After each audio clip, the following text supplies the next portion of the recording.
अगर मुसलमानों को हिंदुओं के साथ रहने में प्रॉब्लम है, आप बुत परस्त हैं, आप काफिर हैं, अरब चले जाओ, रह लो, प्रॉब्लम कहां पर है? दिक्कत तो कहीं पर नहीं है। नहीं रहेंगे, वो उंगलीबाजी करेंगे आपको, क्योंकि वहां जाएंगे तो वहां तो लूल्हे लंगड़े हो जाएंगे, क्योंकि अपनी हरकतों से बाज तो नहीं आने वाले हैं।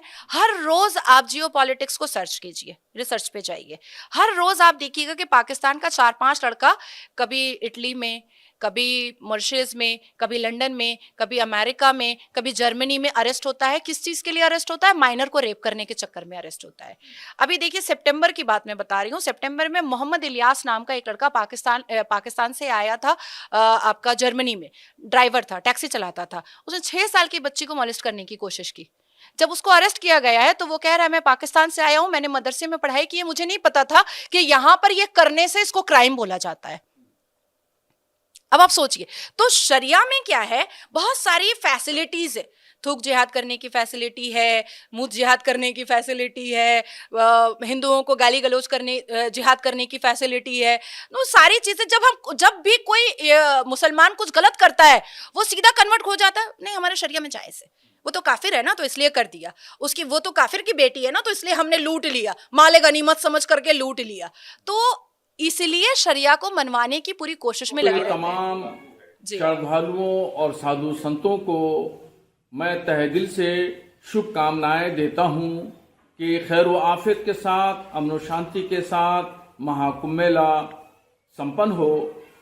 और साथ ही प्रयागराज के तमाम मुसलमानों से अपील करूंगा कि वो खुशहाली और सद्भाव के लिए जिन जिन मुस्लिम महलों से, जिन जिन मुस्लिम गांवों से श्रद्धालु गुजरें, उन पर फूल बरसा करके, पुष्प वर्षा करके उनका स्वागत और उनका इस्तकबाल करें। प्रॉपर अल कुरान, प्रॉपर अल कुरान।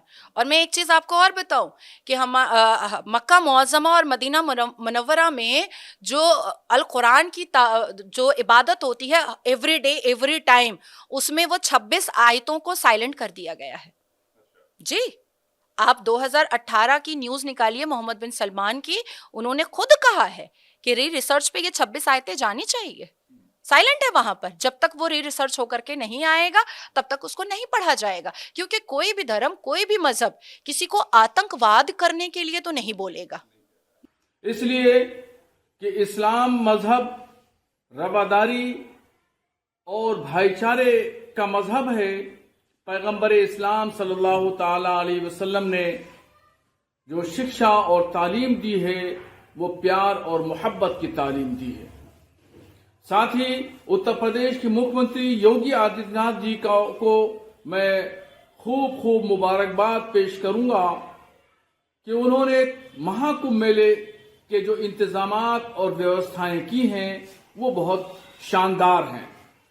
बिंदी लगाती हूँ क्योंकि भारत की सभ्यता है, और मैं तो अभी हालिया में दुबई गई हुई थी, तो मैं दुबई भी ऐसे ही गई थी।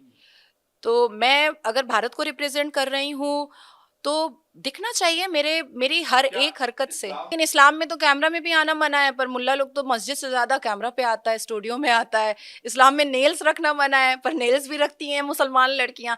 करोड़ों लोगों के इंतजामात करना मामूली बात नहीं है। और अभी मुख्यमंत्री योगी आदित्यनाथ जी ने वक्फ बोर्ड के सिलसिले में जो कहा है उसका मैं समर्थन करता हूं, इसलिए कि जो हमारे बुजुर्गों ने जो जमीन और जायदाद वक्फ की थी, उन तमाम जायदाद का मकसद ये था, मंशा ये थी कि गरीब, कमजोर, लाचार मुसलमानों के लिए उसकी होने वाली आमदनी खर्च की जाएगी।